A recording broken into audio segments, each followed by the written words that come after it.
Hi, man. Hi. Hi.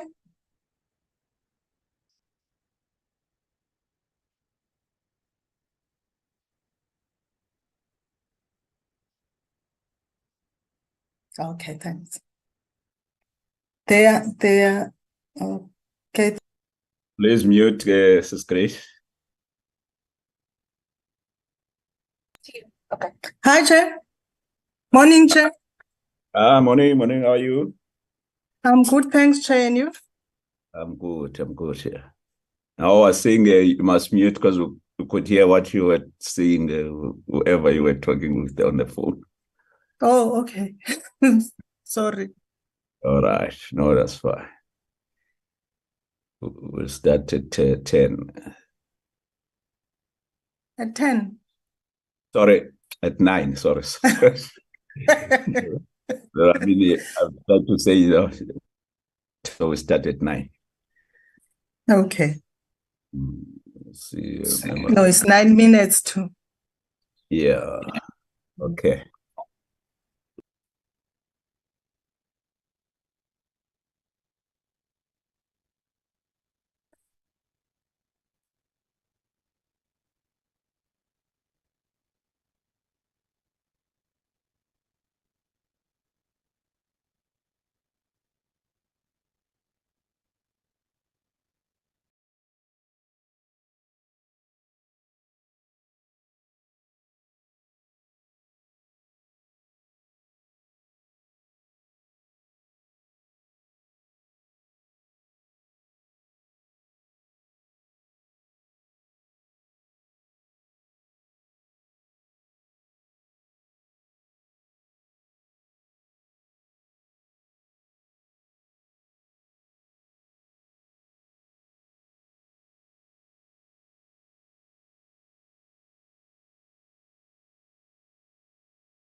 Sis Grace, Chair. I think we should start now. Okay, Chair. Okay. Mhm. Good morning, honorable members. I see the Honorable Deputy Minister of Employment and Labor is here. Good morning to you, Honorable Minister. And also, good morning to you, Chair, and honorable members. good morning. Good morning also to the social partners of Nedlac. At some stage, I will then ask the Executive Director to also indicate. I know we have been given the list of the members of the stakeholders that will be attending, but we will still allow the Executive Director to also indicate who is present. You may have received the list, but it doesn't necessarily mean they are all here. When I was checking those that have logged in, some of those were not logged in yet. Thank you very much. We'll start with the internal matters, the attendance by members, the apologies. Over to you, Sis Grace. Thank you, Chairperson, and good morning to everyone. In attendance, Chair, we have Honorable Moimang, we have Honorable Mushodi, Honorable Protaseth, Honorable Boshoff, Honorable Lont, and Honorable Dango. We also have an apology for Mama Rehane. She's attending a meeting on finance. In terms of support staff, we have Ms. Koff, we have Mr. Bazir, and myself. I think that's all, Chair, for now. Thank you very much, Ms. Grace. Let me then formally open the meeting and welcome everybody to the meeting. We've long wanted to have this meeting, but we've been dealing with the legislation, particularly from the DJIC, that made us to, from time to time, to review our program. As you know that, I think in 2018, the President referred to the issue of the social compact, bringing together the stakeholders, the social partners from Nedlac to deal with the issues of socio-economic nature. I know that the former president, Thabo Mbeki, was always raising issue of social compact. Recording in progress. That, taking it forward. So we have decided that as this committee will then invite all the stakeholders so that they take us through the process of implementation, first the definition, and also what has been done so far in terms of its implementation. What are the achievements? What are the challenges in implementing this social compact? At this stage, I would then hand over to the Honorable Deputy Minister to make opening remarks. Over to you, Honorable Deputy Minister.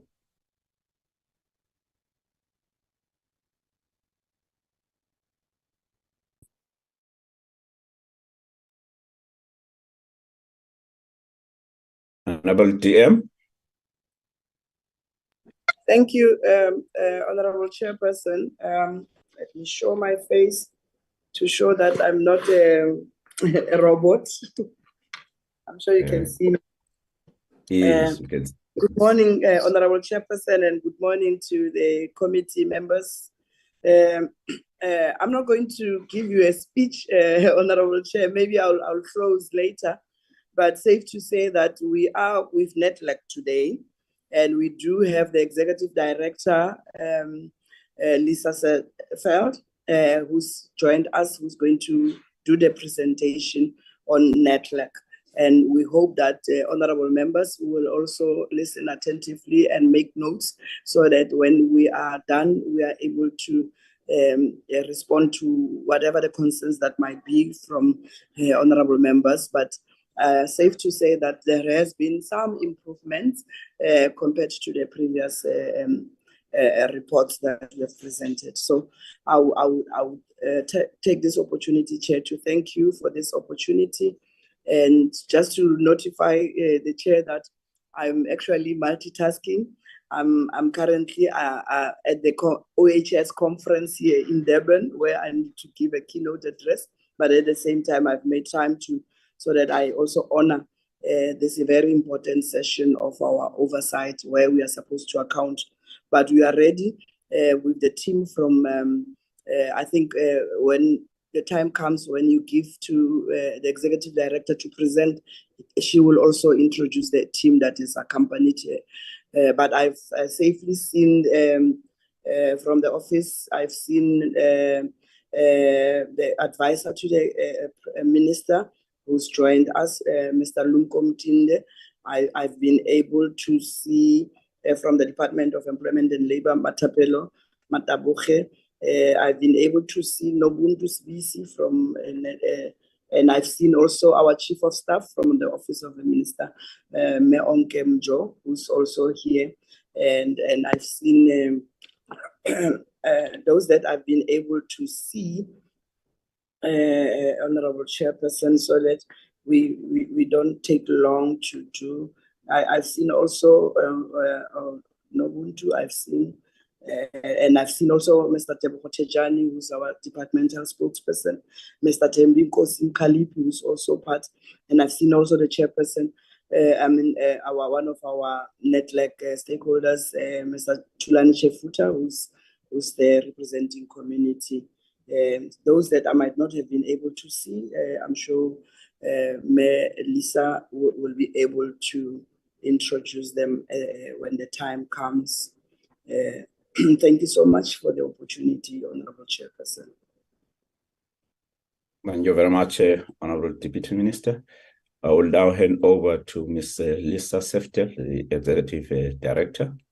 You'll further introduce the delegation and also give you the opportunity to present the presentation. Over to you, Ms. Seftel. Thank you very much, Honorable Chair. I hope you can hear me.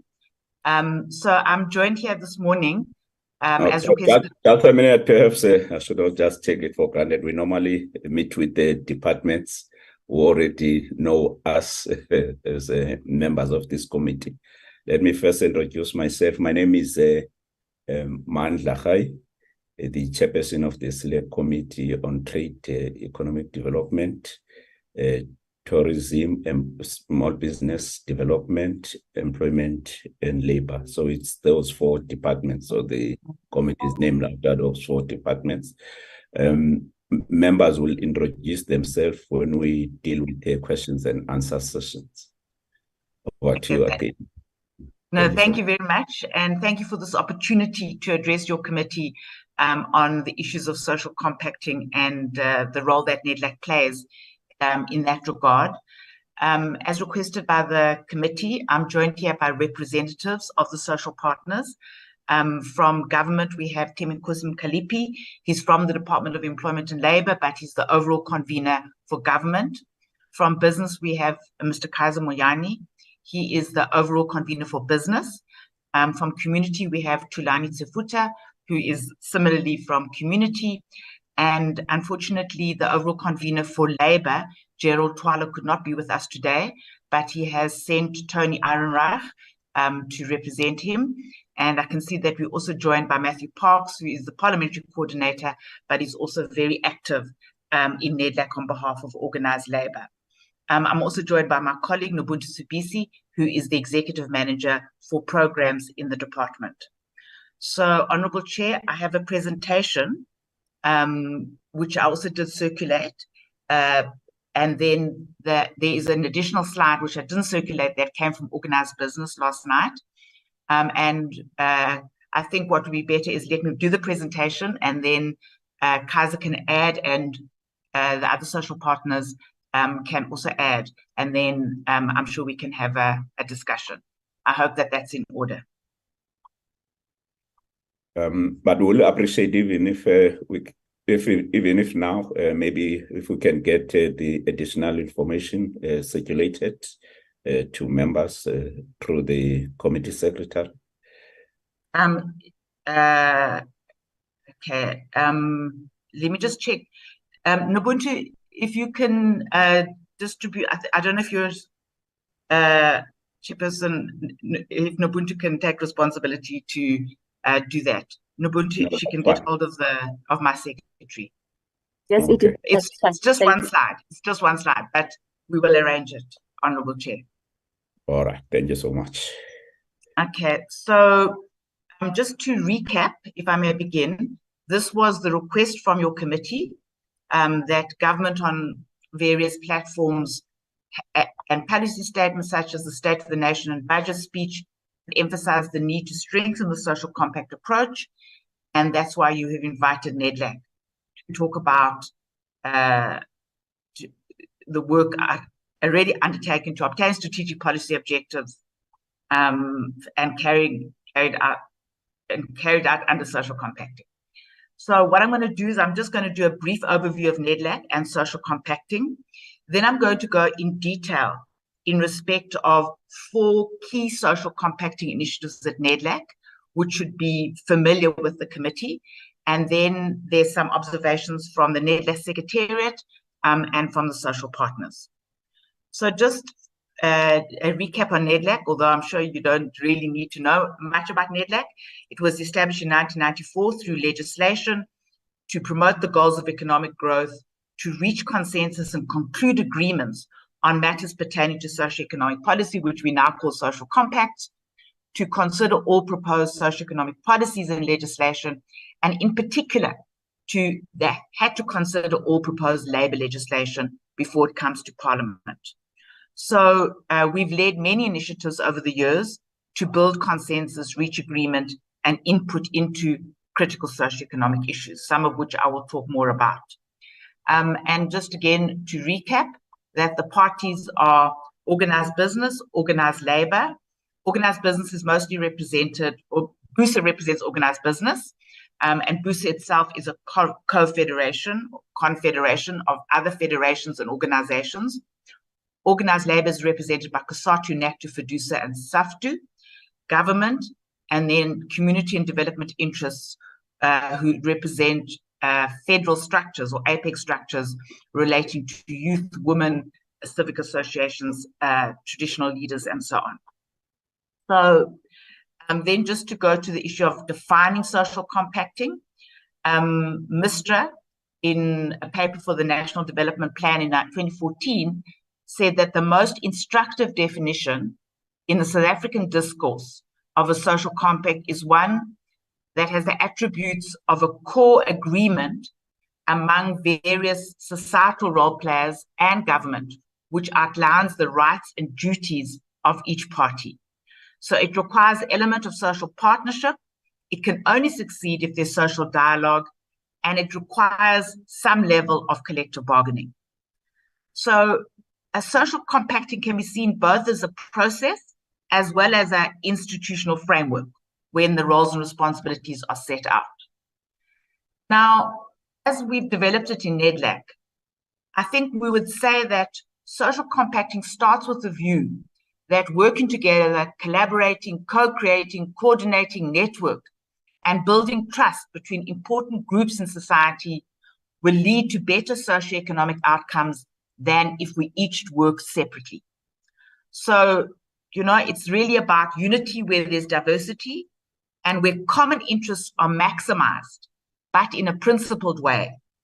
And it doesn't deny that there also are not different or conflicting interests. So there are many different kinds of social compacts. Some people regard the RDP as a social compact, even the establishment of Nedlac. There have been many job summits and job accords since when Nedlac was established. The Economic Recovery and Reconstruction Plan, initiated mostly by the Department of Trade and Industry and Competition, but also to some extent by the presidency, are sector master plans focusing on agribusiness or retail or furniture or sugar. And then, and I'll talk about one of them, there are also focused social compacts, such as the one in Nedlac to support Eskom. Now, you can also regard other things as social compacts.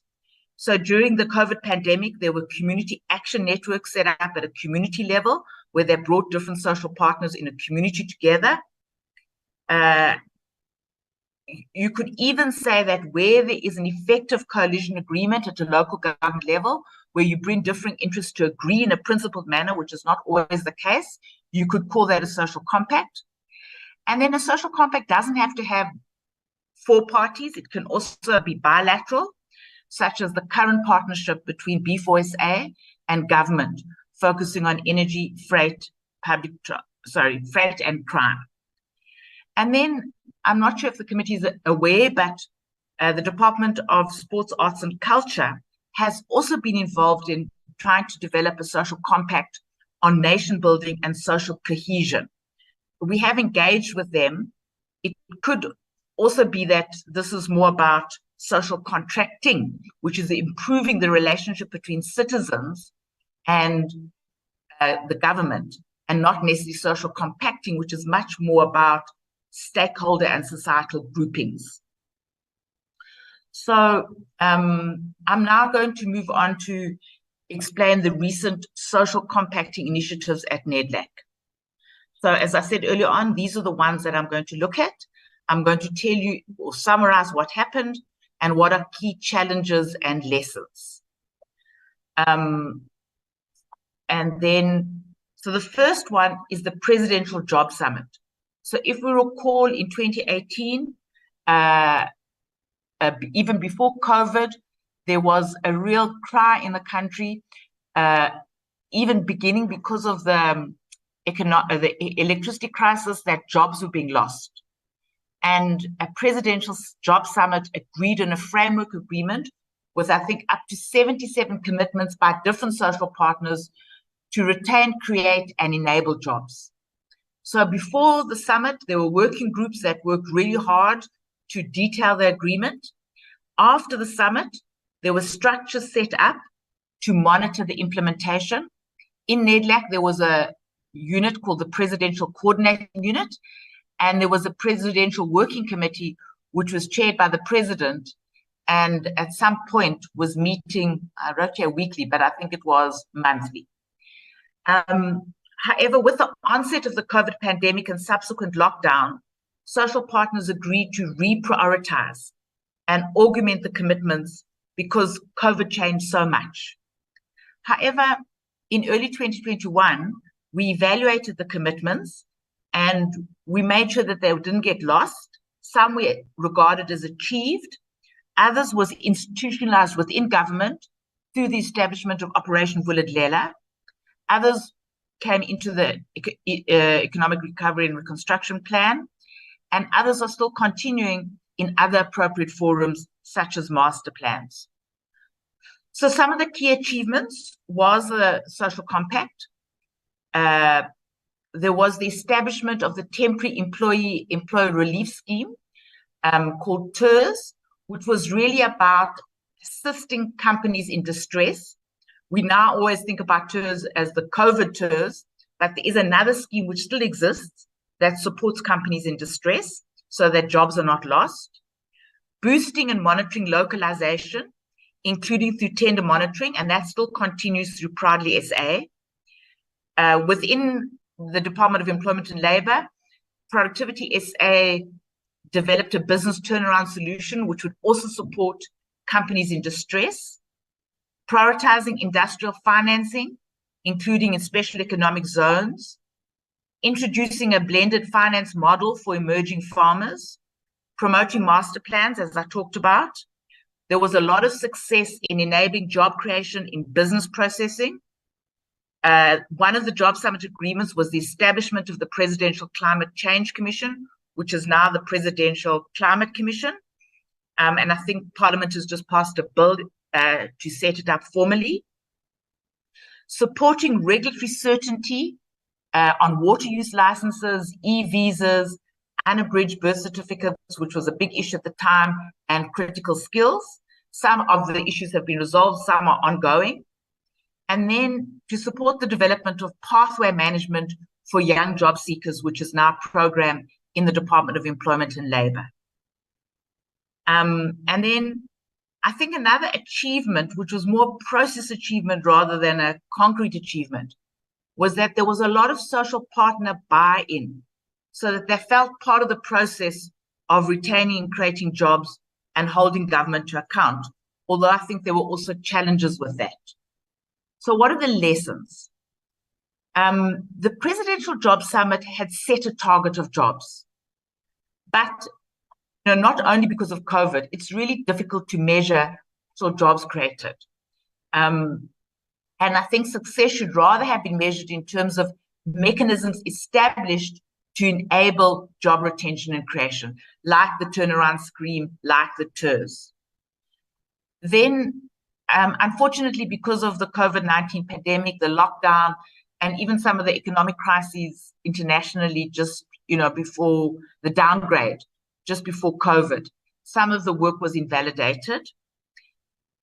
As I said earlier on, not all government departments appreciated being held accountable by social partners, and it's an ongoing discussion in Nedlac because, government departments believe that they're accountable to Parliament, but social partners sometimes say that if we have agreed in Nedlac that we will set up the scheme, government has a responsibility to come and report back on the scheme that we collectively agreed upon. Then sometimes, obviously with something like this Presidential Job Summit, government can contribute the most, business to some extent, but community and labor to less extent. So sometimes there were tensions that not everybody could contribute equally. And then again, because, as I introduced BUSA is a confederation of federations and business organizations. So organized business often felt that they can't commit to what happens in individual companies, for example, in respect of localization commitments. So now I'm going to move to the economic recovery and reconstruction plan. And I'm first going to talk about what happened.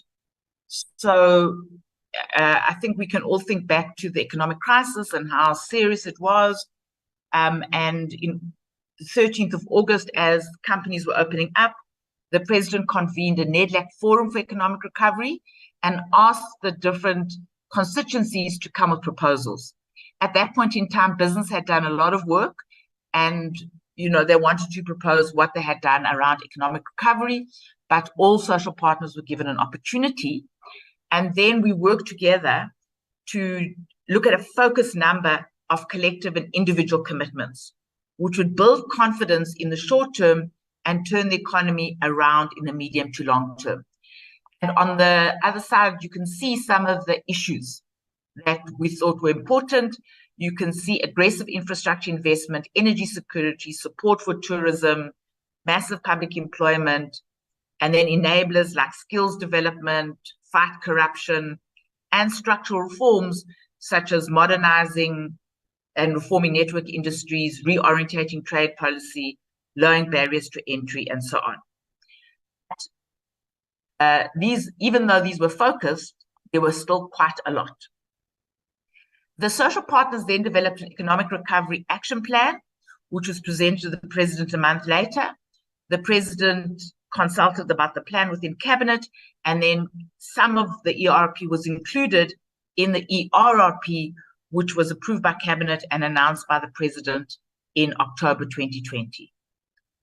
So then the question was, what would be the role of Nedlac? We had been quite instrumental in developing this plan, And that happened during 2021, that the Nedlac Secretariat, under the guidance of social partners, did a number of things to try and track the implementation of the commitments. And I think, but more importantly, we set up work streams. One which looked at unblocking freight and improving public transport. The second was to implement the social compact to support Eskom and steps to improve energy security. The next was to identify and deliver targets on localization in both the public and private sector. And the last was to improve the ecosystem for small business. And then there was a coordinating structure, including a 7-aside for 7 ministers and 7 leadership from all the social partners. However, while I think the work streams did, I'll talk about that more on the next slide, we really never made a lot of progress. So then at the beginning of 2022, we gave a report back to the president, and that's when the president initiated a process working directly with social partners, which was announced in the State of the Nation address. This hasn't been a Nedlac process, but we continued in 2022 and even in 2023 to focus on these key areas to build understanding and share information. And this year, the Nedlac structures agreed that these areas should be integrated into the work of Nedlac. So let me go to my next slide. So what are the achievements and challenges? From this process, I would say, and I think the social partners would agree with me, that there's an emerging consensus on what are the achieved key binding constraints to economic growth and what should be done, especially on issues of energy and freight. There was significant information sharing, which creates transparency and enhances decision-making in government and amongst the social partners.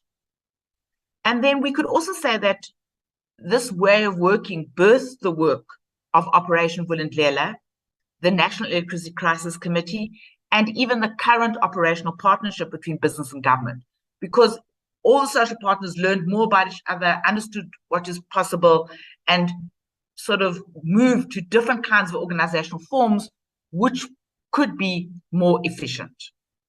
Nevertheless, there were challenges.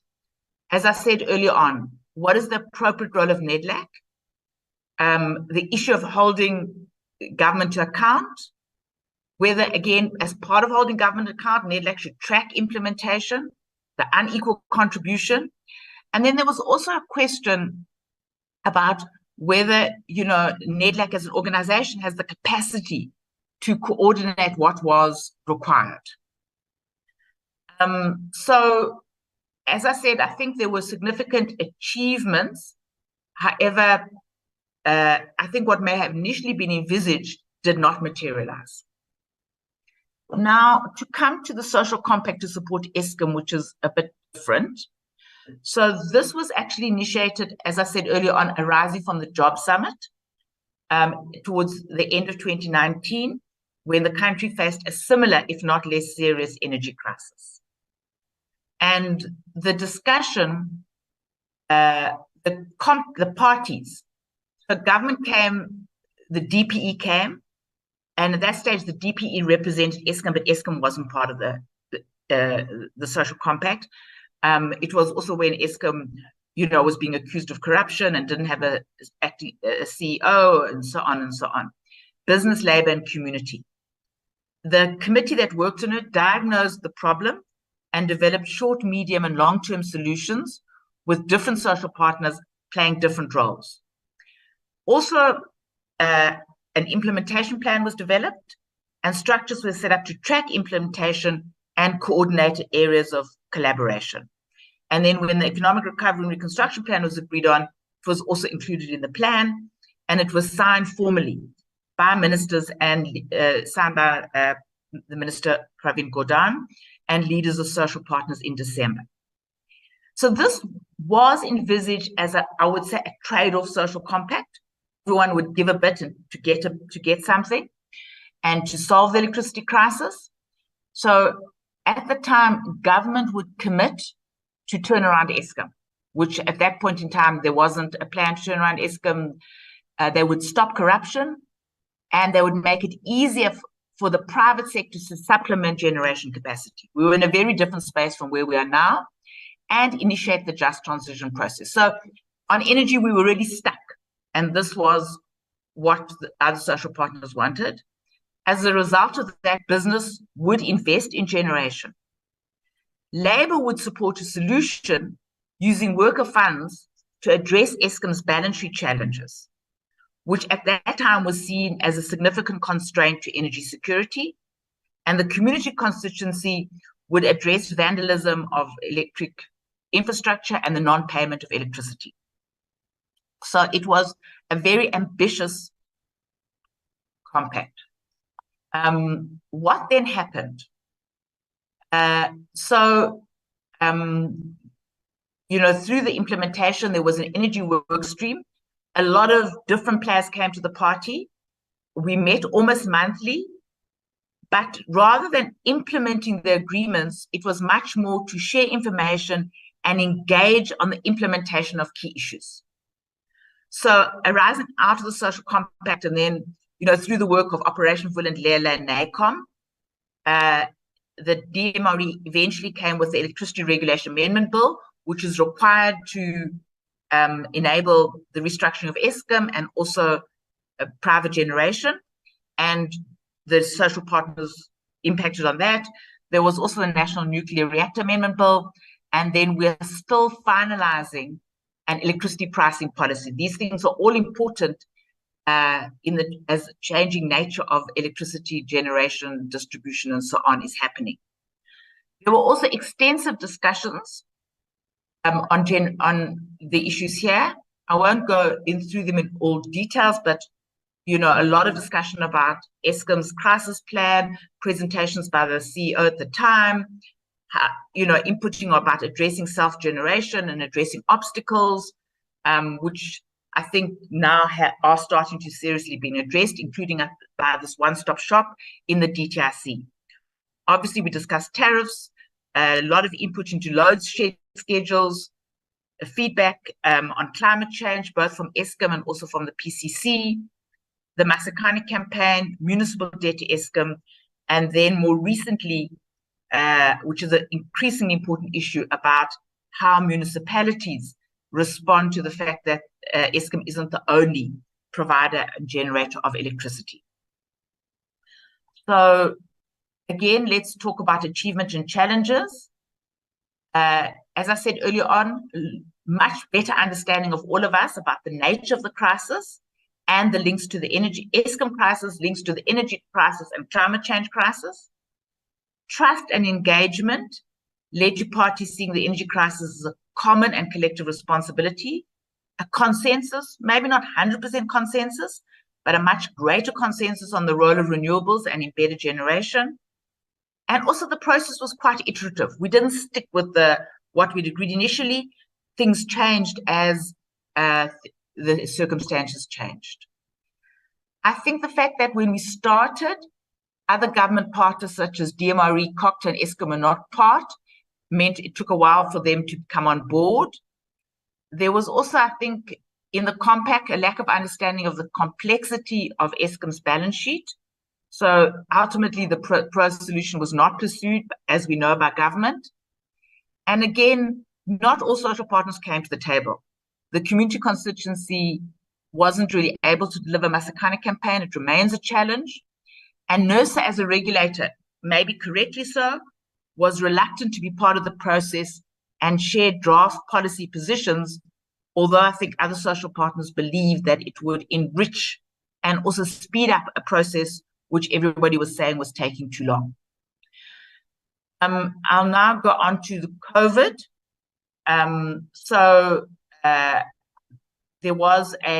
Since COVID started, there was a rapid response task team, which met very regularly to respond, mobilize, give feedback, provide oversight, co-create mechanisms around the non-pharmaceutical interventions, lockdown restrictions, vaccines, return to work safely, and relief.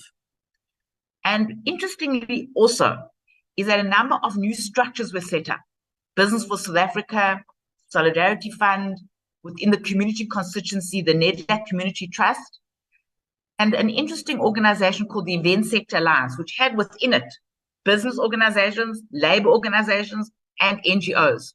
But they were very affected by the lockdown and needed to work together collectively around relief and regulation and safety. So what were the lessons? I think we learned a lot about new ways of doing things, new ways of holding meetings, who was invited to meetings, decision-making and mandating. In the context of social compacting, a crisis focus of the mind was less room for ideological positions, unrealistic demands, and may I even say more acknowledgement of fiscal limits. Trust also creates flexibility and risk-taking. So with the COVID-19 tours, we trusted each other, even though there has been fraud, but at the beginning, a lot of money went quickly because we all worked together and trusted that, doing this was the right thing to do. The other issue which came very clear, and you can even see it even in Nedlac today, is the importance of two-way information sharing and communication can help to improve the quality and credibility of public policy. So that, organizations that you might not trust to give you good information, you suddenly discover actually you can use the information. Very importantly, the need to have common communication messages, different voices and one message, which builds the credibility of messages. And this is a lesson which hasn't properly happened but if you want to institutionalize practices, it must be soon, because none of us wash our hands much. Very few people wear masks, even when they might be coughing. And I'm not sure how prepared we are for future pandemics and crises. Now, I'm just going to say that I focused on these four because I think there's a lot of lessons, but there are other areas of social compacting which are not coordinated by Nedlac, but involve some or all of the social partners and sometimes report back and engage with Nedlac structures. I've talked a lot about the master plans, sugar, furniture, clothing, retail, steel, agri-processing, agriculture, renewables now. There was a process to save the Langeberg canning factory in Ashton, where the employers came, the unions came together, as well as the local government, and I think the Western Cape government. And then there's also in the Western Cape a food forum, which coordinates a big variety of NGOs and government to enable household food security. I should also say that during COVID, there was an unsuccessful attempt in Nedlac to agree on a social compact on alcohol. The alcohol industry or the liquor industry were very affected by the lockdowns, and it impacted on jobs and tax and income. And they kept saying, let's not ban alcohol, but we can contribute to more social investment and prevention. But nobody could give enough. And I think at the end of the day, the issue of prevention is a social policy rather than something that you can trade on. But maybe other social partners will have views on this. So then just to the reflections and observations. So these are the ones that come from the Secretariat. Obviously, we've engaged with our structure, so this is not just the views of the management. But it seems to me that in Nedlac, and this was programmatic social compacting is a word that Minister Godongwana coined, is better than attempting to secure trade-offs. So programmatic social compacting, where there's an agreement to collaborate on a common set of issues, such as the energy crisis or a common enemy such as COVID. The reason why it's difficult to secure trade-offs is that in our country at the moment, parties do not have much to give. For example, unions to agree about wage restraint in the context of high unemployment. And it's difficult to secure mandates to give up something when you've got federal and dispersed structures. which is what happens with business and community. And in a programmatic social compacting, the focus is really on what social partners have to contribute rather than sacrifice. And on the right side, I've put it involves information sharing, communicating, and reaching agreement on a limited set of issues. Then the second set of observations is, where does it work? So social compacting isn't always appropriate. But as I said in the beginning, it's better where you can, it's, you know, if government can achieve something by government by itself, then that's what it should do. But where we can achieve more if working together, that's when there should be a social compact. So where there's a specific or limited set of issues, a sector or a space, at the moment, you know, the stakeholders in Komachi are trying to look at a equivalent of a compact there, addressing a common crisis, where there can be areas of agreement, where there's flexibility and inclusion. And I think the other thing we learned in this process is that you want principals to be engaged, but you also need strong technical support, and you want the process to be iterative and dynamic. So if you suddenly find that NACOM is doing work that the compact that you're doing in Nedlac, that's fine, because NACOM is probably best placed to do that kind of work. And then just lastly, there's a number of preconditions, which, again, for successful compacting, about the state playing a leadership role, that the party should be as diverse as possible, able to get mandates, capable of making hard decisions, having the capacity, capability, and political will, and then this leap of faith to have hope and trust, and that you should recognize that each party needs to make a contribution which may not be equal but should be equitable. And then one thing that we've also done a lot in Nedlac is to recognize that the playing field must be leveled through capacity building and recognizing other sources of knowledge and experience. So I'm going to hand over, Honorable Chair, to Kaiser Moyane, who will talk this additional slide. Thanks. Thank you so much, Executive Director. Over to you, Mr. Moyane. Thank you, Chair, and thank you, Lisa. I see that Comrade Tony has got his hand up. Before I proceed, perhaps you should check with him first. Honorable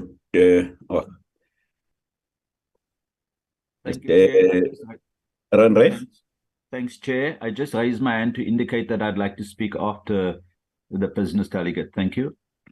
Okay, maybe let's do this. Let's have all the partners after this presentation by the Executive Director. We have a business, we have labor, and then government in that order. Thank you very much. And then community, Honorable Chair. Oh, sorry, and community, sorry. I'm sorry. Okay, in that order. Yeah, thank you, Chair. So I just also showed my pictures. You can see who you're talking to. It's not a robot, and I will come off the video, save bandwidth. Okay. Chair, so a lot of what the Executive Director has said is something that we agree on. In fact, everything that she has said, we agree on that. It's a consensus position, but I just thought some reflections from our perspective as business might also help to enrich your discussions. We are, as business, firmly of the view that Nedlac remains the platform for social dialogue. I mean, it is recognized not only nationally, but even internationally. It remains a source of pride for us, the way that social partners can come together and collaborate on key issues, as we have demonstrated. Lisa has taken you through a lot of that. So we are committed to that platform. But we also think that social compacts should not lead to paralysis. And by that we mean there are times when you don't need to first go discuss things at Nedlac or even to agree on everything before you do what you're supposed to do. So there are things that we know, for example, are within the competence of one social partner, not a social partner, sort of one of the parties, and they should just go on and execute, right? So Lisa has highlighted some of the issues where business, for example, is collaborating with government really on things that we think government should have been doing. So crime and security is one area where business felt not much is being done by government, right? It is for government to provide the safety and security of all, including corporate citizens of the country, but not much is happening there, right? And it is affecting not only the economy or businesses, but society at large. So it's things like that where we say we will help where we can, and if it means let's agree on what we can do as partners to assist, we will do that. But really, there are times when a party is able to do or should even be held accountable to do that which is within its competence to do, right? And so social dialogue should not become the excuse for not executing.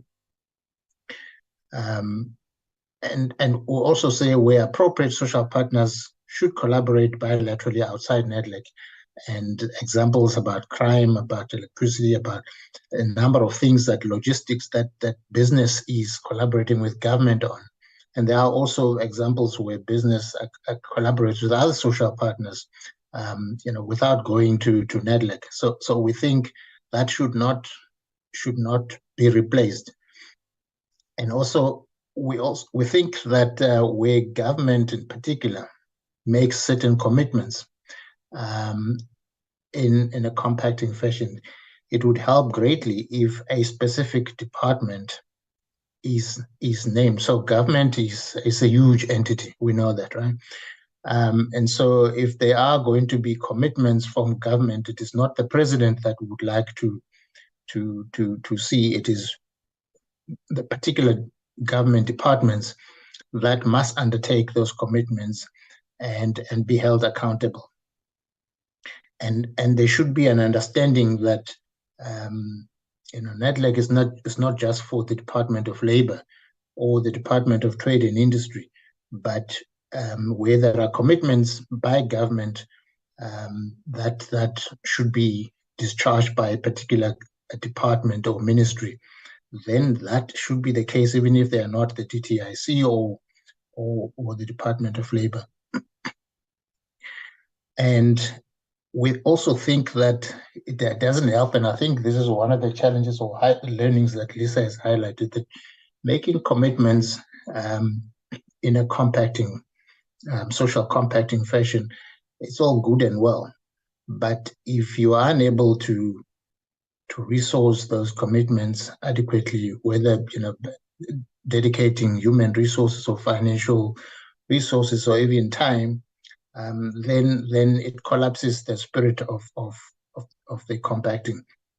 And and it doesn't matter whether you're government or business or labor or community, but we just think that they should be realistic and they should be adequately resourced when those are made, so, for the integrity of the process as well. And then finally, Chair, we think social compacts must be realistic. Again, it's a point that Lisa has highlighted, that we should not be making commitments on grand scale on things that we also know that we will not be able to bring to pass. And so, speaking for business, for example, there are things which we can commit to at the policy level as organized business, but we know that certain things must be left to the individual businesses who may or may not even be members of BUSA for that matter to articulate. But we would certainly be happy to commit to things that are within our scope, our mandate, and then work together with other partners achieve. But where it means it must be executed by other parties, the most we can commit to is to try and influence so that there is ultimately performance, but we can't say we will do this. So that realization must also be just taken into account. Chair, I think I'll pause here, and then just other parties might want to add to this. But essentially, this is confirming what the Executive Director has also presented. Thank you, Chair. Thank you so much, Mr. Nyan. Over to you, Mr. Erendre. Thank you very much, Comrade Chair. I remember the days when we were comrades, but I hope that pretty soon we'll get back there. Just to say that my Chief of Staff, Comrade Matthew, is on the line also, and I'm sure he will add to just the perspectives of Labour. Chair, I'd like to thank you on behalf of Labour for the opportunity for us to participate in this important gathering. I want to thank Lisa for adequately and professionally representing what the Nedlac experience is, that both outlines the very great strides we've made, but also some of the challenges that are there. Just to say from the part of Labour that compacting is a key part of Labour's work. We are all about negotiating agreements, complying with those agreements, and making sure that they're able to take forward the ambitions that workers have, but and also able to interact with both the constraints, the challenges, and the opportunities in government, and then to build the trust and the linkages with our social partners, who sometimes they are antagonistic relationship, especially in relationship to the relationship with business, where we have difficult bargaining around how to distribute the surpluses that are created. Our plea, Chair, is that we must find creative links between those different areas of engagement. We want to support the points outlined by the ED and add possibly that we also find compacts at an international level. A great example of that is the recent AGOA agreement, where there's been extensive collaboration between the South African social partners and government to prepare both our posture and our ambitions for what should be achieved in those trade agreements, so that they're pragmatic enough to be able to support what we're trying to do in industry, but also principled enough to give expression to the values that we hold as a country. So they are difficult lines that we've got to manage, but I think as a country, we've been able to, amongst the social partners, find an approach to do that. And so we'd want to support the fact that we need the help of the parliamentary structures to ensure that where there are difficulties in implementation, we get the partners on board. And here we'd like to draw to your attention the specific bad behavior, for lack of a better word, of the health department, who, in spite of escalating the matters throughout Nedlac and in the parliamentary structures, particularly to the leader of government business, we could not get them into the room to talk about the policy around a particularly important area related to smoking. And so we'd like this committee to send a clear signal to its partner committees that they've got to participate and discharge of their obligations that they have in legislation in respect of their participation in Nedlac. Chair, the linkages that we've built across industries and the way in which we engage in different structures, we'd like to continue and strengthen those, and completely share the comments of our colleagues that have been raised here today. We'd like to see an elegant link between what happens at the macro level, what happens at an industry level, and then what happens at a company level. So we believe that the frameworks that emerge provides enough dynamism for companies to be able to, within that, pursue their company ambitions, grow, expand, and create more jobs. We do, however, have to look at the issue of implementation. Sometimes we are weak on implementation, and whilst we want to track some of the implementation issues at Nedlac, we've got to ensure that government is held to account on those areas more especially. They are difficult areas we've been unable to find agreement on, but they're clearly a fundamental part of being able to move the government program forward. And in that regard, we'd want to make sure that we work together to give effect to that. Examples here are on the issues of the macroeconomy, on state-owned enterprises, where a lot more discussion should be pursued to ensure that we're able to be more effective. And then just finally, Chair, there's no doubt in our mind that the participation of the diversity of all of the constituents brings us opportunities to respond to the challenges.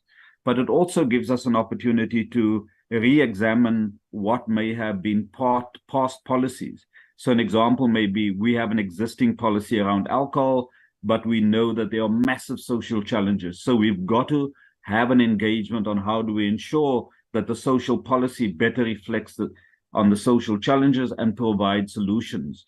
Of course, where there are vested interest in some industries who feel that at the moment the architecture provides them with a great opportunity to profit, sometimes disregarding the social impact, we've got to find the space to force those engagements, because we can't just be comfortable because the social partners feel that jobs, a contribution to the fiscus and industry profits are taken account of, but we're not mindful enough of the fact that we've got to deal with the issues of the impact on society. So we think there are a number of areas, Chair, that we can strengthen the social compact framework, that we can force as our institutions and direct engagement on those issues. But always our contributions to Nedlac is to ensure that the outcomes, the social benefit is enhanced. Thank you again for the opportunity. And as I've asked, in case my comrade Matthew wants to add to the perspectives, he's also joined us on the call. Thank you very much. Thank you so much, Comrade Engelberg. Comrade Parks. Okay, no, morning, Chair. Yeah, I hadn't intended to add on, but just morning, colleagues, members. Look, all I could just say, with a few thoughts, is that one is that I think our approach as a Nedlac community, that which includes government, business, labor, community, includes the different federations. I think basically, Chair, our philosophical stance is that there must be more that unites us than divides us. We're all in the same country together. We want to see business doing well, because if business does well, it sells us goods, it can employ workers. Workers can buy the goods business produces. And of course, government can collect the taxes that provides the public services that business and communities, workers all depend upon. I think, Chair, we kind of raised out the alarm bells at Labour, as ED was saying in 2019, because you could see where the country is going and none of us wanted it to go. I think we all thought that government on its own could never have enough resources to resolve the issues. Business too can't on its own, and neither could Labour or community. I think, Chair, the ED's presentation was very, honest and forthright, quite detailed. And at times, it can be depressing that why haven't we moved far enough on this needle or that one, or here or there. But there are also pockets of success. And I think it's about how to build upon those. So, as the ED was saying, during COVID-19, we really worked as one at Nedlac, 24/7 literally, to ensure that UIF relief was dispensed to businesses, who then made sure it was dispensed to workers. And in that process, we managed to release about 64 billion rand from the UIF credit-free to 5.7 million workers. So that was the biggest source of relief to workers. It helped reduce unemployment probably by about 2 million, keep companies open with all the issues. And we know there was many issues. We had many fights. Similarly, around the vaccine distribution, I think with all of our challenges, Chair, we did better as a country around the vaccination rollout. If we look at the stats, the vaccination rates, especially for those with comorbidities, elderly, etc. And if you looked to where in a granular level, where was the highest vaccination rates? It often was industries which are well unionized, where there's close collaboration between employers and unions. So, for example, your mining industry, your clothing and textiles, etc. So that also kind of pointed to the value of a social compact spirit.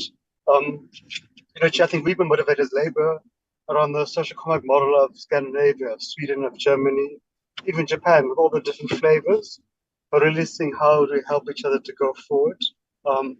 I think there's much more work that does need to be done, whether it's around electricity or Transnet or crime or localization. I think, Chair, maybe lastly that, times we are all of us a little bit afraid, to go too far, to stick our necks out too far, will it expose us to our constituencies? But I think, Chair, there's enough that we all agree on that we can try to sort those out and then move on to other ones. So I think, as the ED is saying, is about building the trust. So we have thought, in our engagements, how can we modernize the CCMA? Because that benefits everybody. How can we modernize UIF? That benefits everybody.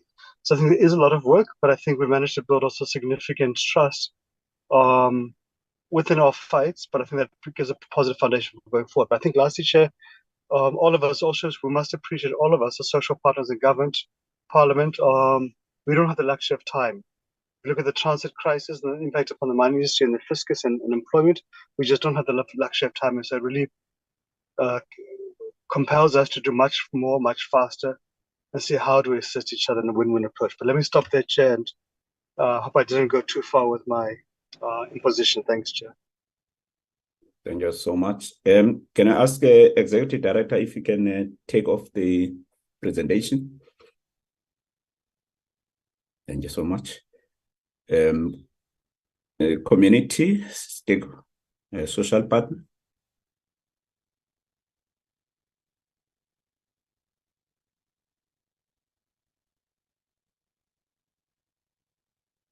It's Tulani Sefuta.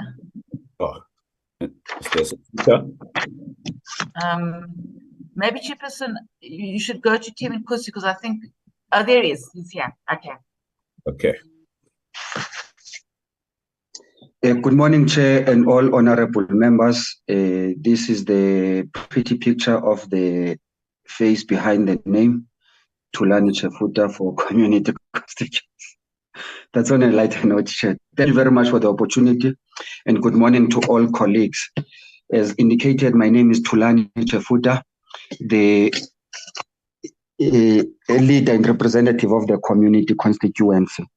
And we actually believe that the thrust of the presentation by our executive director has covered all essential elements, save to just highlight and add that the medium-term strategic framework, priority number 1, which talks to building a capable, ethical, and developmental state, provides the firm basis, building from the Constitution even, for active citizen participation, which is an enabling provision for us. And we believe that even the structure of Nedlac being composed of different social partners builds on gains that we have won as a society, because we know that pretty much of every struggle we have waged as a society, where we mount a multi-sectoral response, we always win the day. You can count apartheid itself, you can count HIV/AIDS at its height, you can count 2008 global economic crisis, and all others that the presentation by the ED have mentioned. The multi-sectoral response always win the day. And we believe that being social partners, we have different but complementary roles that we should be playing, which should acknowledge that we can't be expected to all wake up and do the same thing. We should do different things, but that add to the complete whole, that when complementary action is taken, we begin to win the victories in the struggles that we are waging. Chair, we believe that social compacting must start by us agreeing on what is the issue of national agenda that we are combining our efforts to respond to. We must transcend narrow sectarial lines that position us to be making demands that as civil society under community constituency, this is our demand. As this constituency, this is our demand. So we must define that which is a national pressing challenge, which all of us agree that if not attended to, it actually poses the very same threat of existential crisis to our society.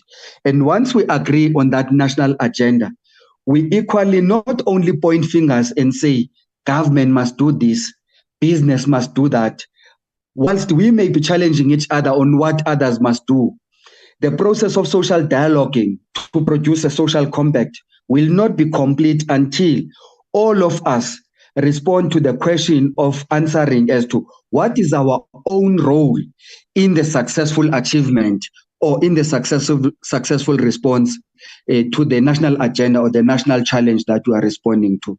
And we believe that as Nedlac, as the ED have shown, there are many issues where we have agreed on, but the temptation is always that it is easy to leave 90% of the issues you agree on and go with the line of taking the 10% of the issues that you are not agreeing on to the latter. And in that process, you miss the opportunity of drawing the benefit of success from the 90% of the issues that you have agreed on. And so that is one of the things that we must try and balance, to make sure that of those issues that you agree on, they are not held back. Their implementation, their success is not held back by the few other issues that we do not agree on. And in that, it calls on all of us to then hold each other accountable. And lastly, we believe that the process of social dialogue itself must be truly, truly inclusive, and it must be meaningful. It is the only way through which we can co-create solutions to the national challenges that we are confronted with. It is social dialogue at its highest that can close the trust gap that some of the colleagues have related to. And it is equally social dialogue that can promote the leverage of social capital. This is one point that we always make, that when we combine our heads to find solutions to the challenges that are confronting communities, we must not problematize communities. We must appreciate that communities have challenges. In the same vein, we must appreciate the fact that solutions to those challenges reside within those communities. And when you take interventions to communities, you don't start from base zero. If you leverage the social capital that is already residing in those communities, we can actually be able to meet sustainable interventions and solutions to the very same challenges. Thank you very much, Chair. Thank you so much, Mr. Chafut. Mr. Mkalepi. Thank you, Chair. As government, we don't have anything to add on the report that the Executive Director has put, because that report is a consultative document and we agree with the sentiment. Therefore, would put our case as put by the Executive Director. Thank you, Chair. Thank you so much. I think at this stage, we will then allow honorable members to ask questions. I'll take hands. First hand is that of Honorable Ambassador Dango. Are there any other hands? Honorable Boshoff, Honorable Mushodi, Honorable Wimank, in that order, please. Honorable Ambassador. Yeah, thank you very much, Chairperson. I think we need to thank Nedlac for the role that they played over the years and bring together the various constituencies to take forward the national agenda. My question is, does the committee believe, does Nedlac believe that the constitutional mandate at the moment is still adequate, or should the state be looking at changing or expanding that particular mandate? I think we also need to look at the role that Nedlac plays within the NDP, and how if they can please share with us how they in fact going to look at advancing the NDP. Chairperson, I think we've heard about the challenges. Can they actually share with us the challenges they have and how probably we can assist as the legislative arm in trying to overcome some of those challenges where we are? Can they also share with us what international best practice have they considered and studied to learn from and improve their own operational efficiency? What strategic partnerships do they have with academic think tanks and other organizations? And what role does Nedlac have in providing a strategic prioritization in the implementation of the medium-term strategic framework? Chairperson, maybe I should give away my age. Some of us used to argue at that particular time for a social contract and not for a social compact. We were then persuaded to go the social compact way and not the social contract way. Having said that, you said we must introduce ourselves as we go along. My name is Muhammad Dango. I am the whip of this. Your picture, please, Ambassador. You can open the. I don't know this bandwidth is I'll never get affected. I don't know why. Because the Okay, thing is, fine. You can now see me. I'm not a robot. And I've introduced myself.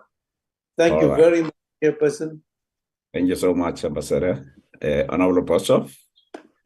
Thank you very much, Chair. So that people can see me, I'm sitting in my office and the internet connection is not very good, so I'm going to stop the video. Thank you. Honourable Chair, to Nedlac, your role is to promote growth, equity and participation through social dialogue, and furthermore to ensure sustainable economic growth and social equity. The social equity, it seems, has fallen by the wayside as the divide between rich and poor has grown exponentially. What I would like to know in this regard is how Nedlac has implemented its constitutional mandate to ensure growth and prosperity in this country. We've seen countries like South Korea, Sweden, Singapore, and Ireland with the implementation of their social cohesion, growing their economies and have been successful. What I'd like to know from Nedlac and its partners are whether they've had any engagements with these countries to determine if their good practices could be implemented here. Then another problem is it would appear as if Nedlac is a lot of talk and little implementation or action, because it derives its mandate not from its policies but from government, and is afraid to venture away from the narrow-mindedness of government's ideological battles. If this is the case, can we get assurance from Nedlac that they will move away from this and once again become the social partner it was in the earlier years just after the advent of democracy, to ensure that the objectives of inter alia growth and equity are reached and maintained? Then I'd like to know, they spoke about the new structures that they've set up, like a Business for South Africa, etc. Could we be given information on what their collective outcomes have been? Thank you very much, Chair.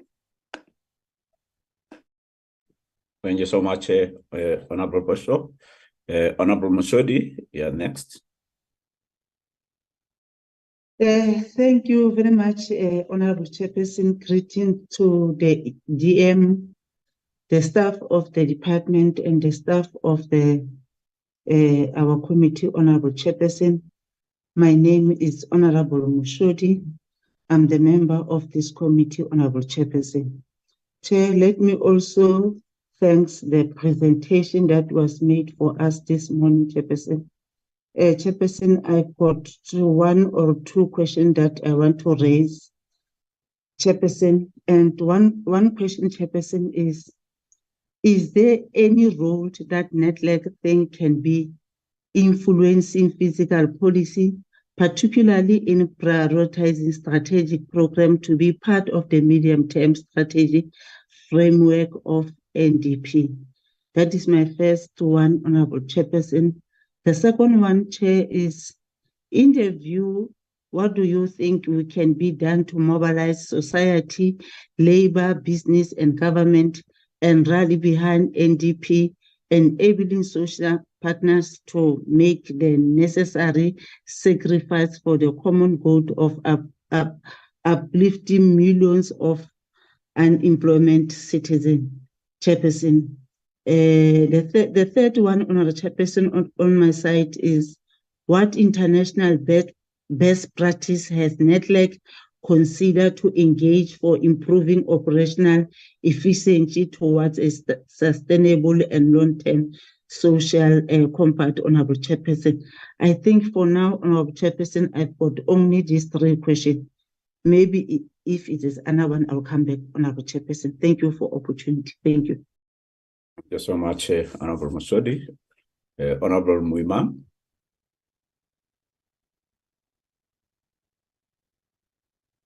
Thank you, Chair. That's me. With the challenges that I have with the gadget, but I'll try.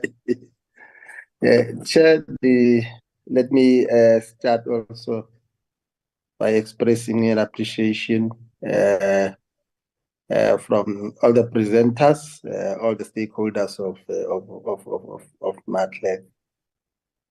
Chair, the first question that I want to check is, given the constraints within our fiscal space,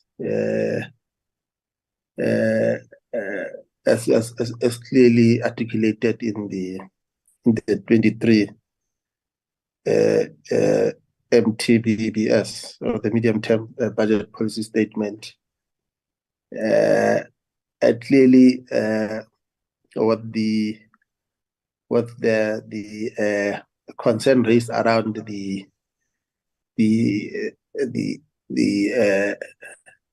debt ratio to our GDP,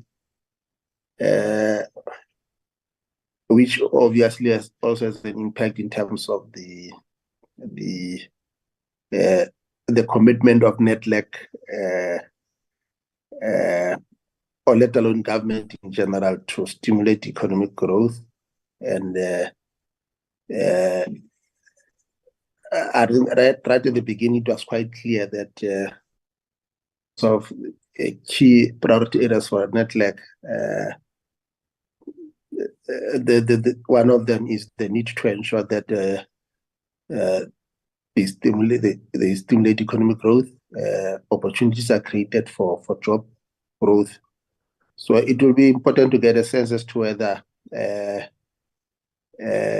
given these constraints and the fact that this is quite critical for the observations that were made in relation to the target that will not be met at the end. Has this matter been on the agenda of Nedlac in terms of what is it they could do to sort of turn around the situation in terms of economic growth? At the beginning of the year, the issue of social compacting was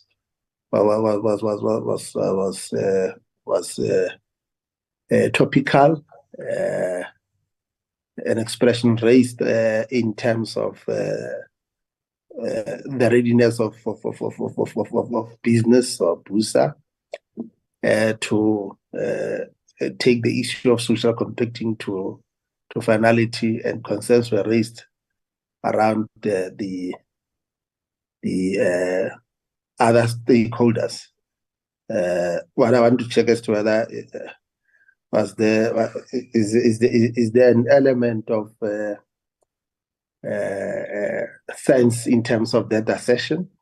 I think those that were pay attention. I think the President Mbeki was quite categorical in terms of clear commitments that were made by business in terms of social compacting and government not coming to the party. I just want to check as to whether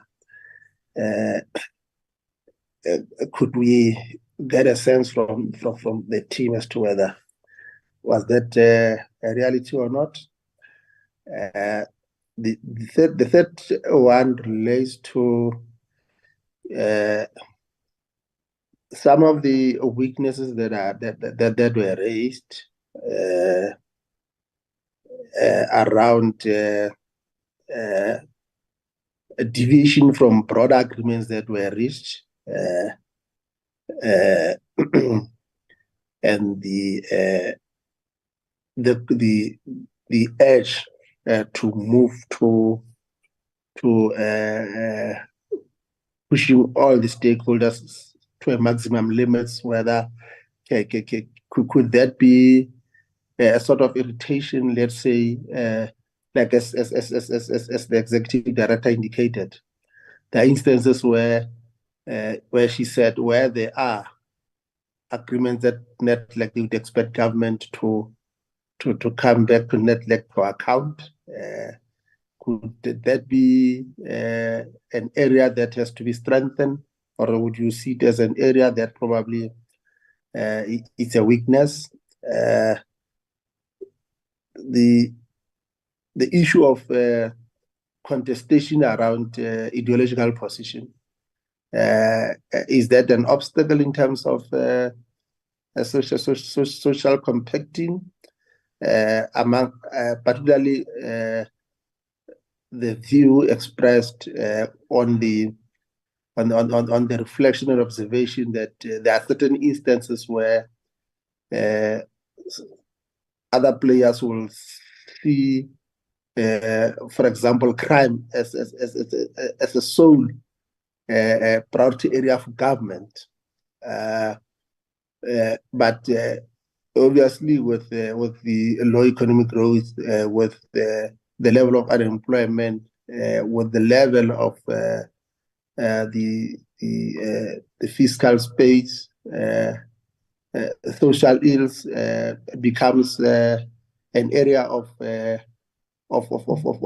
priority also, which affect all society. So just wanted to check whether could that be an area that is centered around a reluctance sometimes to be able to find each other. The last area will be to really appreciate the role that Nedlac has played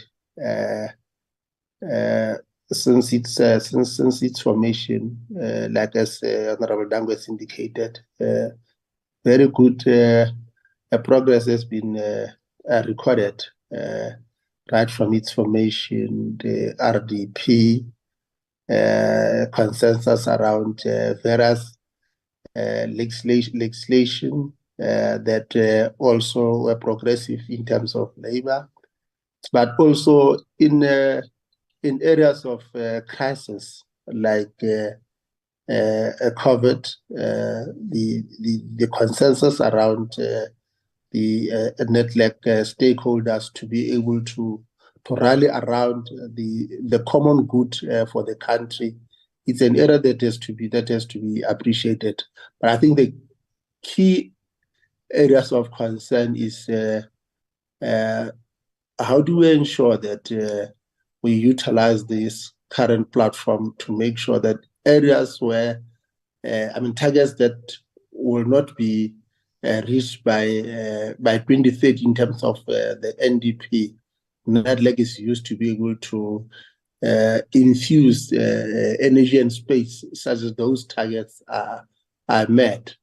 The economic reconstruction recovery plan, it had clear sectoral targets, and in new articulations around the master plans, whether it's sugar, whether it's steel, that's clothing, those are key areas that I believe are good lessons that has to be taken forward. But one get a sense that what paralyze or what to a larger degree creates a bit of instability at an institutional level is its representation, the issues of principals and people that attend Nedlac not having the necessary decision-making powers to make decisions. I think it's an area that is being raised. But other than that, I'm happy, Chair. Thank you. Thank you so much, Honorable Muima. I don't know if there are any other members want to make contributions. Okay. Maybe from my side, I think the issue that was raised by Tony with regard to the social compact framework, I think it's a fundamental point that should then frame the social compact so that we Well, my understanding that when we're expecting the presentation as a committee, the social compact would be addressing issues such as the economic policy, where there are common minimum views from all the social partners around the economic policy that should be pursued. The industrial policy, the labor policy, trade policy, fiscal and monetary policy, so that sometimes you would have government pronouncing on these kind of things. For instance, recently there was this MTBBS, which you would think that there has been consensus at the level of Nedlac. But then you will hear statements that shows unhappiness about making example about the medium-term budget statement. You would think that there should first be consultation and consensus before such statements are issued.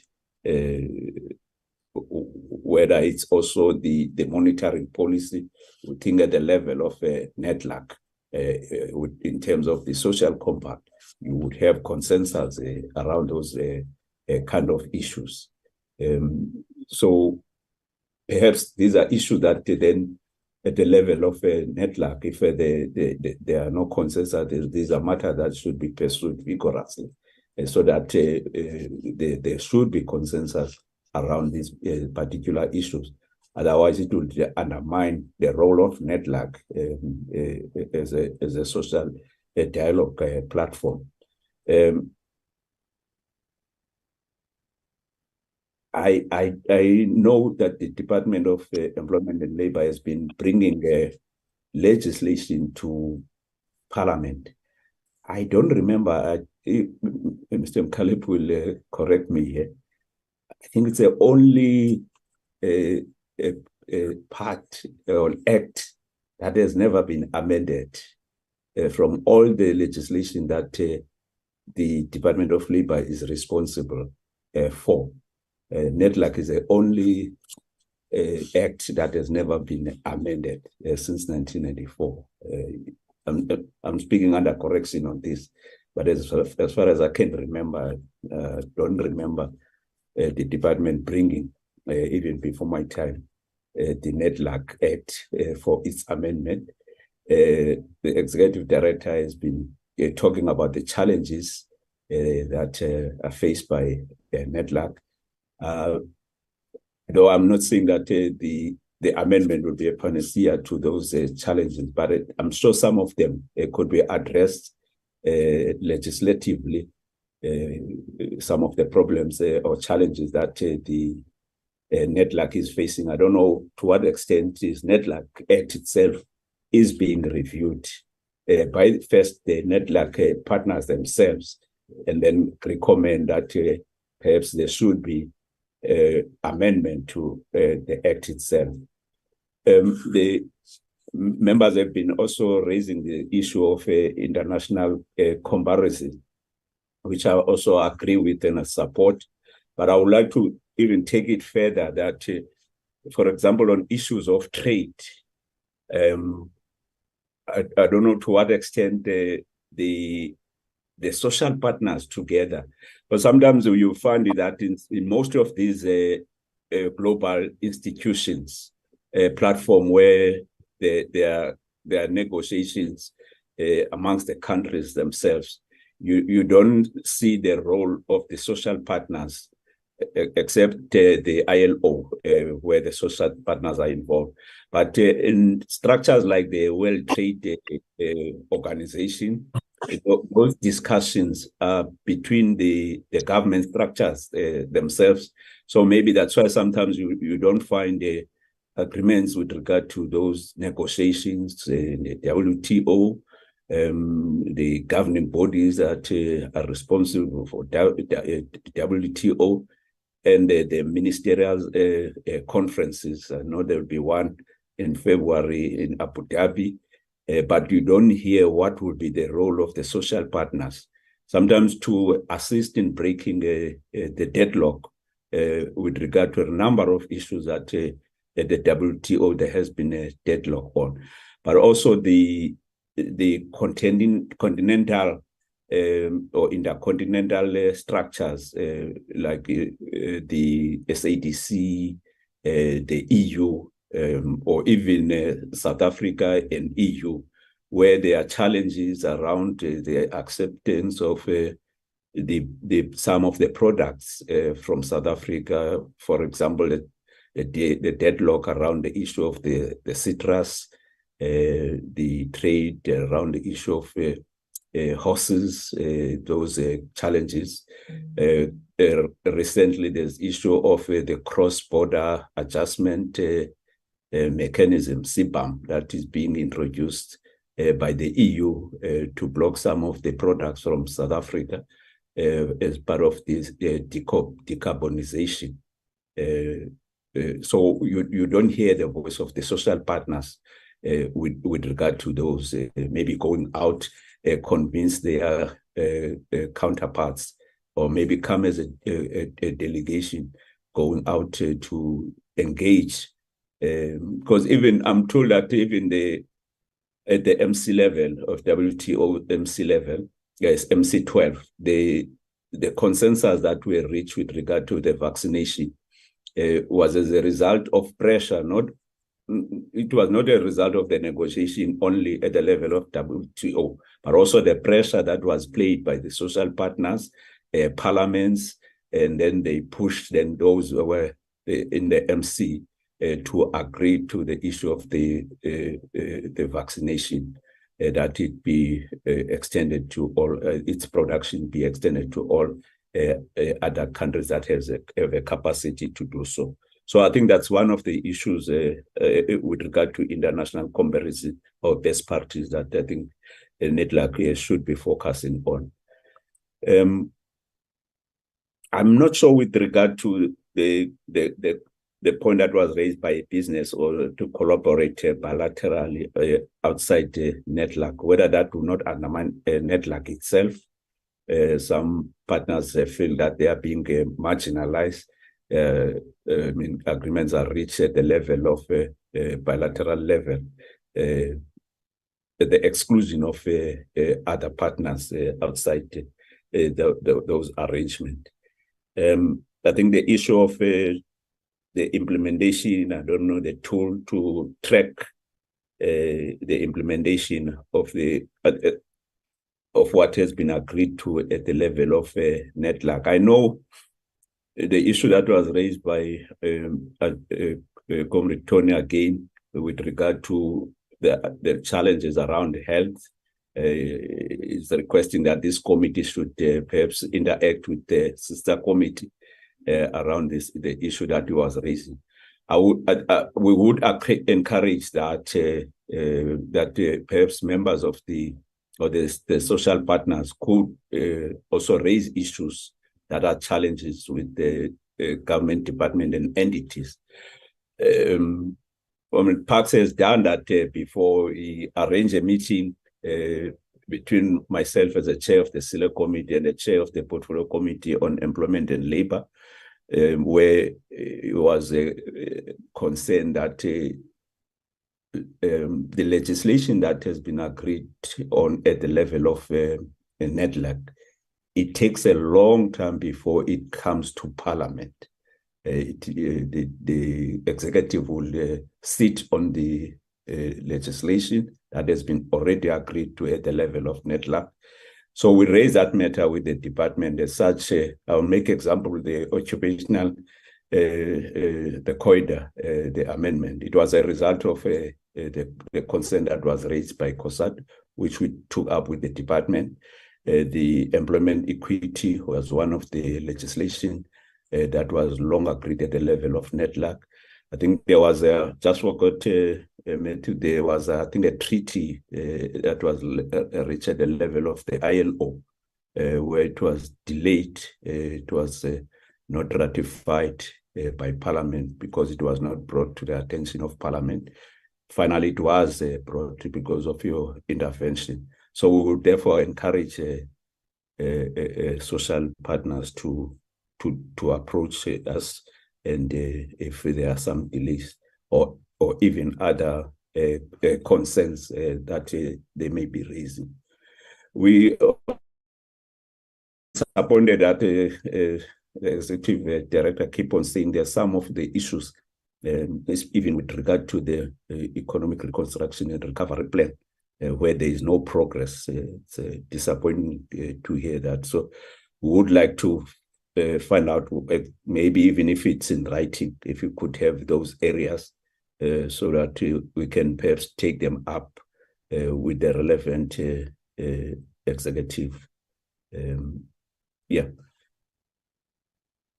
I think at this stage, then I will give back to the executive director for response, but then you decide if also social partners need to maybe come in as well in terms of the responses to the questions of members. Thank you so much. Yes, thank you, Chairperson and members, for very thoughtful and provoking questions, and also for the offer of support in certain areas. I will maybe talk more about process issues, because Nedlac at the end of the day is a process institution, and I'm sure the social partners can comment on some of the more substantive issues. So, you know, I think there have been quite a lot of questions about what is the role of Nedlac with the NDP, the MTBPS, advancing social equity, advancing, you know, the national mandate and so on. So what I didn't talk a lot about, but what we do in addition to social compacting is that we do facilitate key processes. So, for example, on the MTBPS, the minister and his officials do engage with the social partners about 3 times a year on the key issues that should be in the MTBPS and feedback and so on. And yes, there are ideological differences amongst the social partners on monetary policy and fiscal policy and how big the debt should be, which are articulated in Nedlac. Similarly, with the NDP, key aspects of the NDP have come to Nedlac. We are, for example, looking now, just been tabled a revised master skills plan and human resource development strategy. And then what happens in Nedlac is that the social partners consider it, get mandates, and then give input. But the input is not always taken into account. But, you know, sometimes, and we hope that the social partners enrich those processes of engagement because there are significant constituencies. But that is, you know, really as far as I think Nedlac can go. On international policy and trade policy and so on, we do also have in Nedlac a very active committee called Tesalico, where particularly the Minister of DTIC consults around mandates to WTO.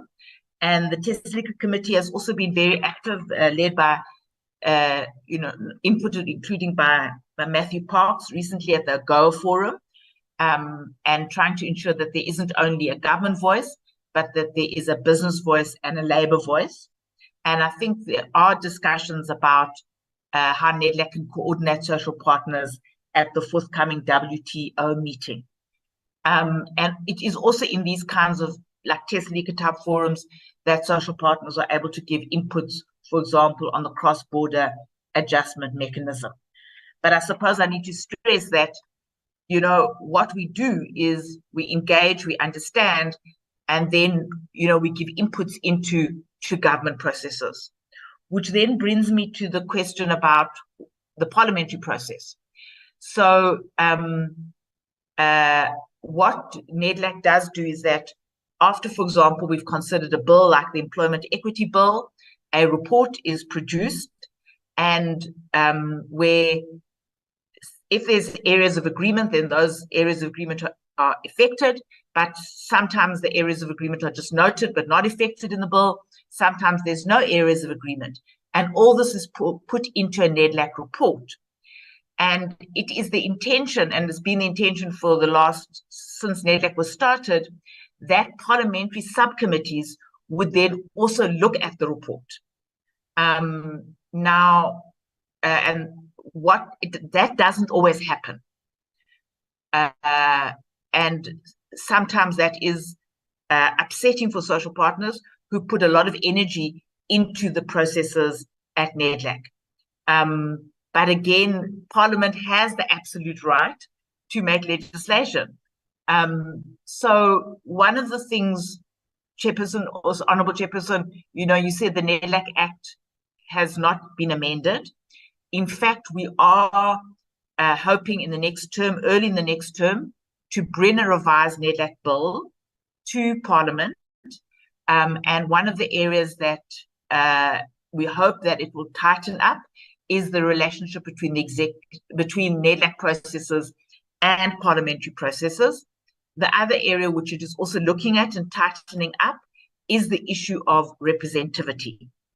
However, there can be work, that can be done to improve the relationship between Nedlac and Parliament, so that the issues raised by Nedlac are taken very seriously in the parliamentary process.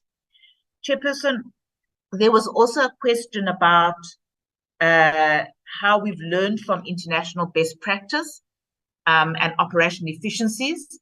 At some level, Nedlac is a unique organization internationally, but we have a very strong relationship. I think, Honourable Chair, you referred to this, with the ILO, where we get a lot of experiences and sharing of experiences.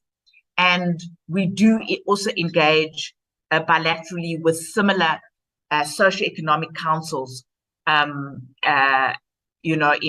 other parts of the world. But I think the benefit of the international practice is often on specific issues. So, for example, now we're beginning to look at what labour legislation should change for the just transition, like if there's extreme heat events. And there is international experience on something like that. I'm going to just answer one more question, because I think social partners can also respond, is about the engagement with academics. I think it was, I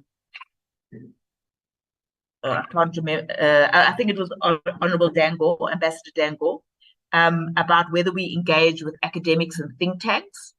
Yes, we do that. And that's also one of the lessons from internationally, where internationally they have much stronger academic input into these processes. They even, codify professionals inputting into these processes. Increasingly, we have relationships with universities and academic institutions. And before we start to engage on a particular issue, we ask them to come and give expert input. Chairperson, I haven't answered all the questions, but I think I've given you a sense and hopefully some level of comfort on what we do, and also, I suppose, about what we can't do. But maybe there's others, my colleagues here can add. Thanks. Thank you. Thank you, Lisa. Maybe if you can just follow up in writing on the challenges around the ERRP. Yes, we can. Yes, and specifically, we can identify the key challenges that we've had in parliamentary processes, as you also indicated. Definitely, thanks for that. Thank you so much, Comrade Tony. Oh, sorry. Thank you very much, Chair. Oh, okay. I saw your hand earlier, but now I don't see it anymore. I see that. My apologies, Comrade Chair.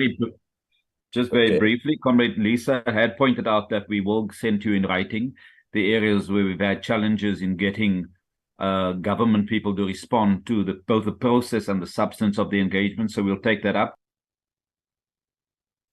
Okay. Are you done, Comrade Tony? I'm sorry, Chair, I'm having a bit of a connectivity challenge, but just to say thank you for the opportunity. Lisa had pointed out that we'll send you in writing where we have challenges with and we require support to ensure the most effective engagement. And on the other areas, thanks for the recommendations and the areas raised by the members. Thank you, Chair. Thank you so much. Mr. Moyane? Yeah, thank you, Chair. Look, and thanks, Lisa has answered some of the questions, but on the observations, I think by Honorable Dango, that maybe Nedlac is a lot of talk and not much implementation. I think it is important to recognize that was Honorable Boshoff.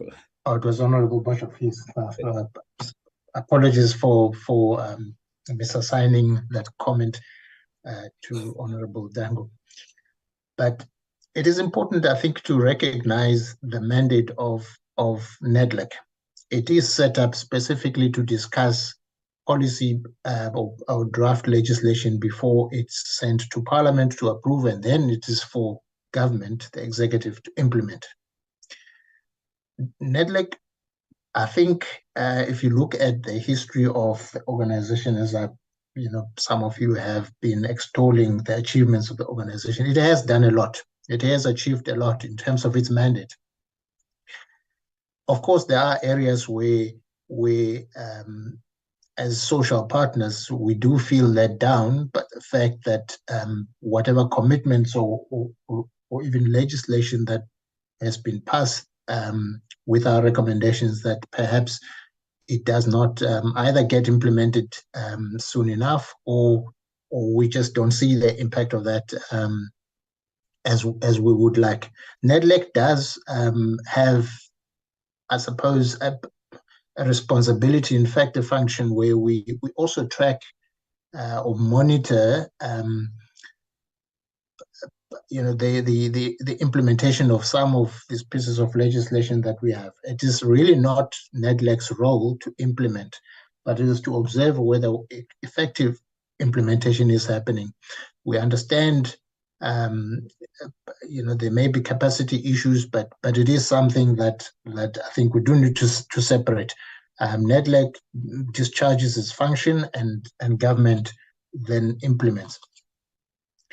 There were also, Chair, some mentions of whether BUSA's commitment to social compacting is questionable or not. I think let me reiterate what I said in my opening remarks, that business considers Nedlac to be the best platform for collaboration, for social partners to collaborate. We still believe in Nedlac as a platform for social dialogue. So our commitment should not be questioned.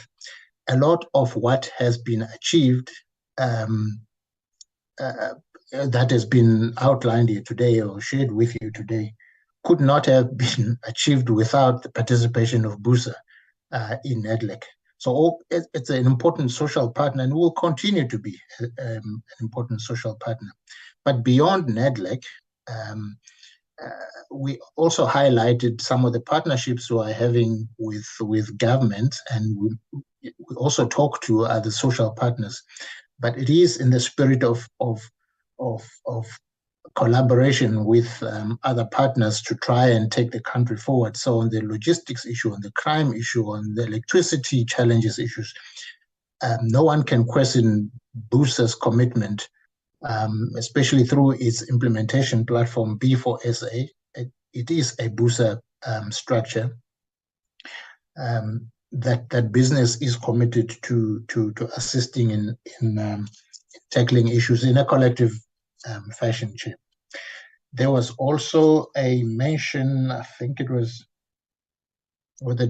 a question whether these bilaterals undermine Nedlac. I think not, Chair. BUSA will always, and I do believe that all social partners will believe that when it comes to policy issues, the only platform to deal with that is Nedlac. But there are times when you do need to, after you have spoken enough about policy, to collaborate outside to ensure that execution happens. And that is what the kind of bilateral collaborations we're talking about that happen even outside Nedlac are about. They're not to undermine Nedlac, but to ensure that execution or implementation does happen where it needs to, especially when it comes to the capacity of the partners that are competent to deliver change.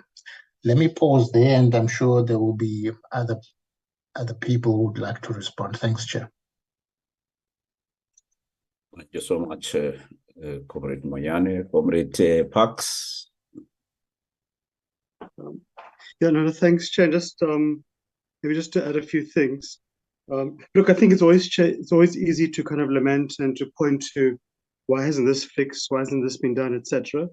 And that's natural given that you have an unemployment rate of 42% and a myriad of socio-economic crises, not even challenges, but real crises. But I think, Chair, on a positive note, I think there is a lot of work that has been done. Chair, if you'd asked me about 6 years ago, I would have said, yes, no, indeed, Nedlac can be a point of frustration. Things just take long. But I think there's been a positive shift. And of course, Nedlac is not an implementation institution, but a social dialogue forum. We recognize, government has got the role of implementation, etc., etc. But I think there's been a positive shift, Chair, since the Presidential Job Summit in 2018, the national minimum wage discussions, which were quite robust. But at the end of the day, we produced a social compact in elements in it, and that's helped to raise the wages of about 6 million workers. I think we saw the Eskom Social Compact, where we're able to, quite quickly, with our very different issues, find each other very, very quickly. I think the presentation by the ED, it might actually underestimate or doesn't give that huge amount of work that Nedlac colleagues did around COVID-19. Literally, I don't think people were sleeping for the first few months.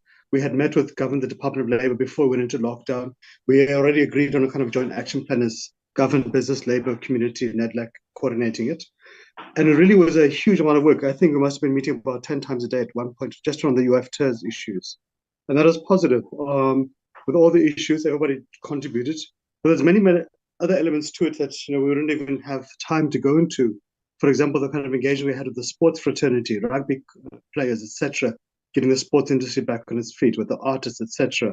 Even having engagements, Chair, with a ballet fraternity, the dancers, because really it was a huge amount of work, and we just appreciate the government on its own was not going to be able to cope, and we all had a duty to assist government in national response. There was very tight coordination with the presidency around a huge amount of issues as well. And I think that kind of gave the basis for the economic recovery plan. But there's other issues too, and because of the managing, building a bit of a relationship with our differences, when the violence took place in March 2021 or July 2021, I forget which time, we were able quite quickly at Nedlac to organize a response of the top leadership of the country to respond to the issues of the violence, work on a 12-point plan from the UIF, from the social grants, from the food parcels, etc., with government to see how to try to respond and pick up the pieces. We've had a lot of engagements, Chair, and also assisted by Parliament over the years that we would discuss, like the carbon tax, the sugar tax, etc. at Nedlac. That's helped to address business concerns, our concerns, etc. There is work, as the ED was saying, through the Trade and Industry Chamber between business and labor, with SARS, how to enforce customs collection, etc. And we've now built a bit of a routine or a practice where we would meet with the presidency on many issues, the president himself, whether it's on electricity or before SONA, to try to make sure that social partners' issues are addressed. We've tried to assist, Chair, because at times government departments would lament that, well, Nedlac things go and sit there to die, etc., which is not really based on experiences or truth. We've tried to expedite bills too. So the ED would, sit on us and say, can we expedite these bills? And we would assist government too. Let's look at a faster time frame. But it's beneficial to the worker members of Parliament, because then when the bill comes to Parliament, you've already largely included the views of business, of labor, of community, etc. We've made a significant amount of amendments to it there, and that, I think, assists the pressure points on Parliament. But there is delays, you're right, Chair, to mention. I mean, the Occupational Health and Safety Amendment Bill, it left Nedlac in 2016, Chair, 2016. You had less grey hairs at that point, Chair. It's 7 years later, and we've raised this time and again with the ministry, government, etc. So let us not just pick on Department of Labour alone. There is other departments too, whether it's land bills or transport bills or liquor bills, etc. That for some reason we get done in Nedlac and then things sit for 5 years in the departments. It might be genuine reasons, but also at times it is a point of frustration. So we appreciate when your committee has helped to intervene. But I think, Chair, I think Tony is right. I think the ED is right about the AGOA. So we all thought we're in a bit of a crisis as a country around AGOA 6 months ago with the geopolitical storms. I think we had very, very positive discussions there last week, where government, business, labour community had one vantage point, but we extended to even beyond South Africa to the whole of Africa as well, because our destiny is obviously linked to Africa, and we need Africa to succeed if we are to succeed. That gives a good platform, as you're saying, Chair, for the WTO, the G20, the European preferential trade agreements. There's work that Tony and other colleagues have been doing around the African continental free trade area. So many moving parts, but it really helps, Chair, that when you have, through these engagements, more and more understanding between business and labour, community and government. I think lastly, Chair, that last 2 points. So there is successes, there is failures. We have learned lessons. We have seen the value of social dialogue, of building trust and information sharing. We think it helps, and I think it's a positive example, Chair, for members of Parliament as we enter the era of coalitions, that yes, we have different colored t-shirts, but there is many issues that we can agree on, whether you're ANC or DA or FF+, etc. And I don't want to kind of speak on behalf of the acting DDG, Mkalipi, but Mkalipi raised a very, I think at the time I was a bit dismissive of it, but I think he is actually right. We should be thinking, and I don't know how legally is it possible, are we able to legislate social compacts? Are we able to make social compact decisions binding upon society? We do appreciate it is difficult for business to enforce an agreement in Nedlac to the average restaurant owner or petrol station owner. It's difficult for Labour to speak on behalf of all 60 million workers, etc. But that it could be a useful thing that if we're able to agree on the social compacts in Nedlac, could be binding upon society, so that you move from simply talking to actual action. And that also could be beneficial to resolving, I think, as Edie was saying, how do you move from talk to action? How do you build trust and confidence, etc.? But let me stop there, Chair. I wasn't meant to speak, but you opened up an invitation, so I couldn't resist to pontificate a little bit, Chair, and abuse your hospitality. But thanks very much, members and Chair. Thank you very much, Comrade Parks. There was a hand of Comrade Mkalipi. I don't know if you... No, I think, Chair, my colleagues have covered most of the issues. I mean, the issue that I wanted also that they've covered, to stress that Nedlac is a creature of statute. It can do as much as the law that creates Nedlac to do allows it to do. And social dialogue, the nature of social dialogue is talking. In social dialogue, we talk, we agree, we disagree, we formulate policy, and somebody else implement. And Nedlac, it's not Nedlac's role at all to implement whatever we agree. They can only check where is it in the pipe. Has it reached Parliament? Has it reached government if it needs to give government? But the implementation is for somebody else to do it. And it's for government to ensure that what has been agreed is put into practice and implemented. The second issue, Chair, is that on this issue of international fora, the WTO and others, the problem there is that the nature of these organizations are not like the ILO, where it is accepted that social partners play a part. In this organization is government. It's set up, it's a government to government institution, but nothing prevents a government in the country to bring social partners to inform its own decision, and even can bring them as delegates if they want. But it's a government to government, a country to country that they can do. But, and it's not an arrangement that is made as part of the formation of this organization. That's a dilemma with this organization. Therefore, you might not have a labor view and a business view at the WTO as an independent view, but you'll have it as a view of a different country. Thank you, Chair. Thank you so much, Kalapi. Tulani Chefuta, any comments? We're also informed that you have not met your commitment with regard to Masakane. Maybe if you can also comment on that. All right, thank you very much, Chair. And I think the spirit with which we must take the inputs from the members in this should not just be a linear question-answer type of an engagement. From my side, I believe that there are many issues that have been raised by members. If we take as a part course that we can process further as lessons and recommendations, they can go a long way in improving even our work. But just few issues of a reflection, starting with how Nedlac work advances the NDP and alignment to the medium-term strategic framework and all of that. Earlier on, I asserted that if we are to be meaningful about social compacting, we have to identify issues of national importance that we can converge around.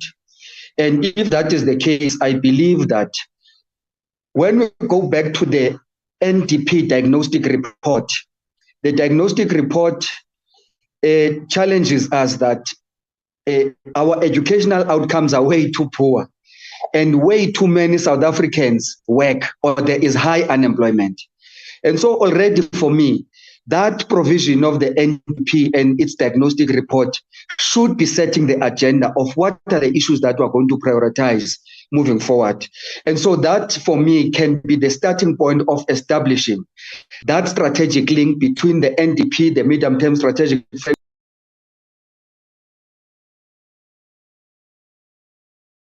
I think you've muted yourself, Mr. Chefuta. I'm sorry, can you hear me, Chair? Yeah, I can hear you now. Okay, sure. Thank you very much. And equally,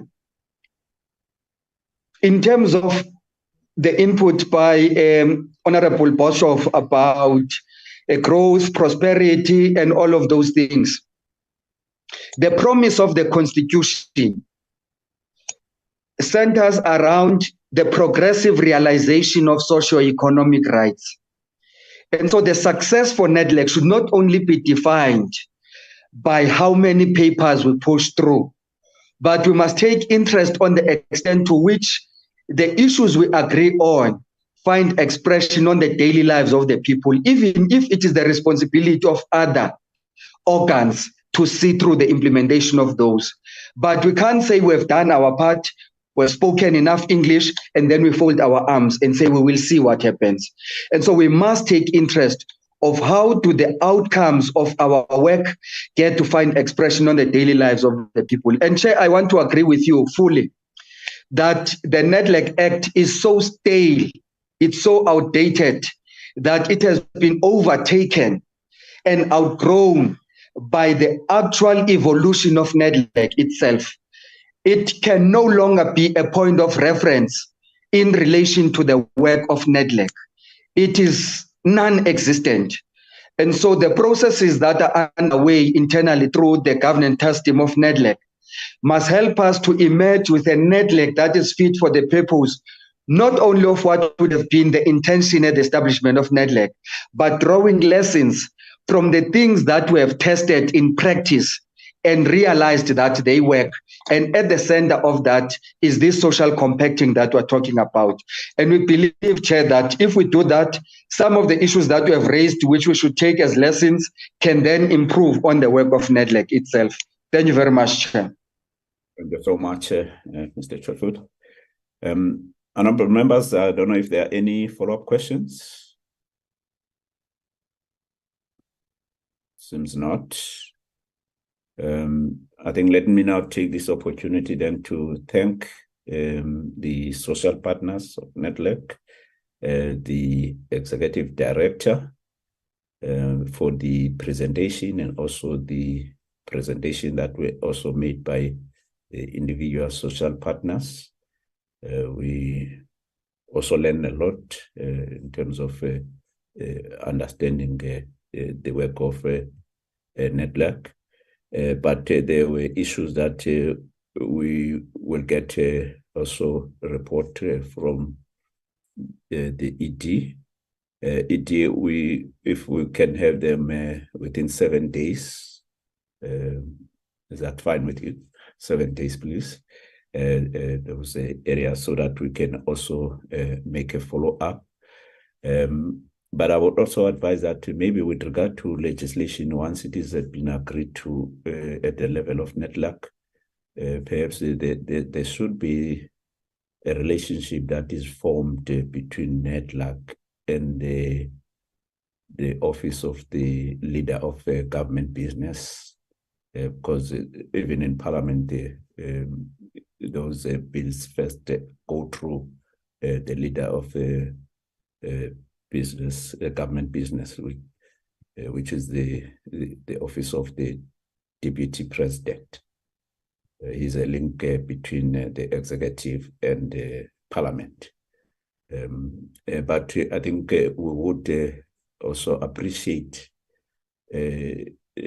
reports of, particularly for the two committees that we deal with, if there are views of collective views of Nedlac around the trade industry and competition, tourism, employment and labor, small business development, transport, public works and enterprise.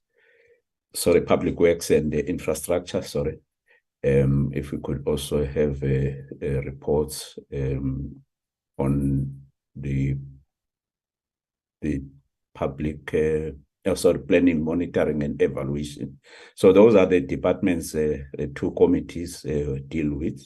So we meet on Tuesdays as well as Wednesday. Meeting on Wednesday is chaired by Honorable Moimang, which has a committee that will deal with transport, public works and infrastructure. That also deals with DPME and DPSA.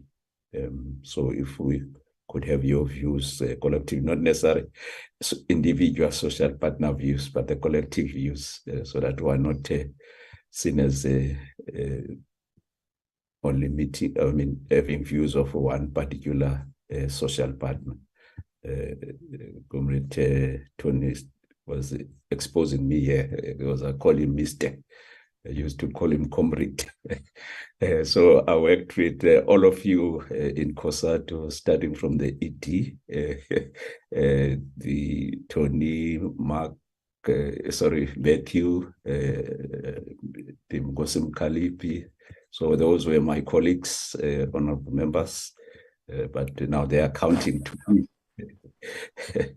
Yeah, thank you very much. Comrade Parks. I saw your hand. Don't want to come again. Oh, were you clapping? Okay. Okay. I was clapping for you, Chairperson. All right. No, thank you so much. Chairperson, my observation at AGOA is that you could become a future president of COSATU. Oh, yeah. Of course, they were all pretty me there.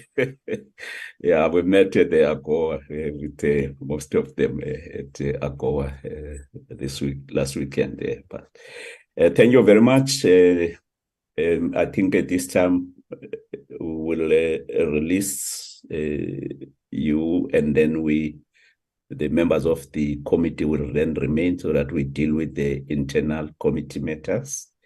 I don't know if earlier the DPM sent a message on the chat that she was delivering the keynote address. I don't know if she's back, so that I can give her the opportunity to make closing remarks. If not, we will then leave it at that. Mr. Chide, do you? No, she's not back, Chairperson. She asked me to convey the apology. Thank you. All right. Thank you so much. Thank you so much. Let us release then. Thank you very much. Thanks a lot. So much. Okay.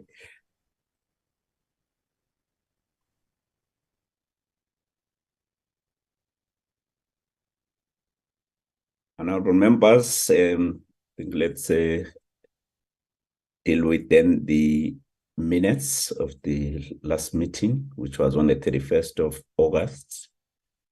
Mr. Pazia, if you can flight the minutes. Good morning, Chair. Ms. Grace, you must give me hosting rights, please. Ms. Grace Dinizulu.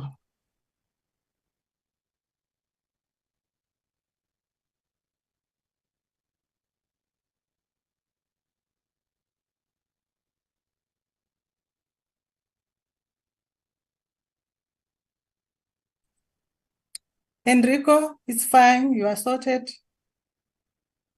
Here. And you scroll down, Mr. Pazia.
Thank you so much, Mr. Pazia.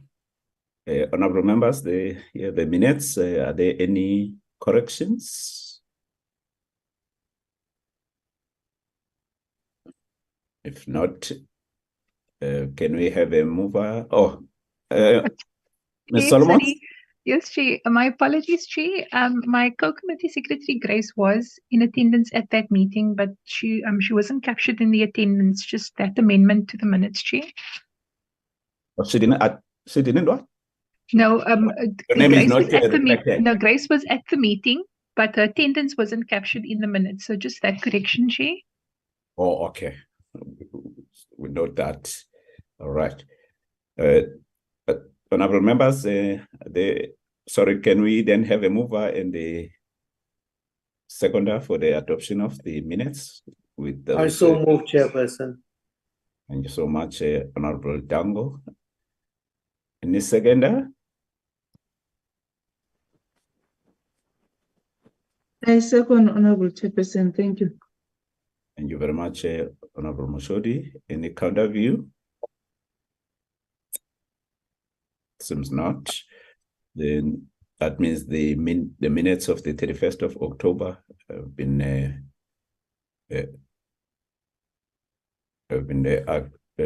approved. Thank you so much, honorable members, for that confirmation. That then brings us, honorable members, to the end of our committee meeting. Unless there are any announcement, Ms. Grace Dinizulu or Ms. Solomons? Not that I know of, Chair. Oh, okay. Thank you so much, honorable members. We'll see each other again tomorrow with the sister committee. Thank you, Chair. Enjoy your day. Thank you very much, honorable Thank you so much. Now, I did see the Eric on iPhone. I assume it was you, but I was not 100% sure. Thank you very much for being able to attend. Thank you so much. We really appreciate it. Understand your situation. Thank you so much. That brings us to the end of the meeting. Honorable members, the meeting is adjourned. Bye.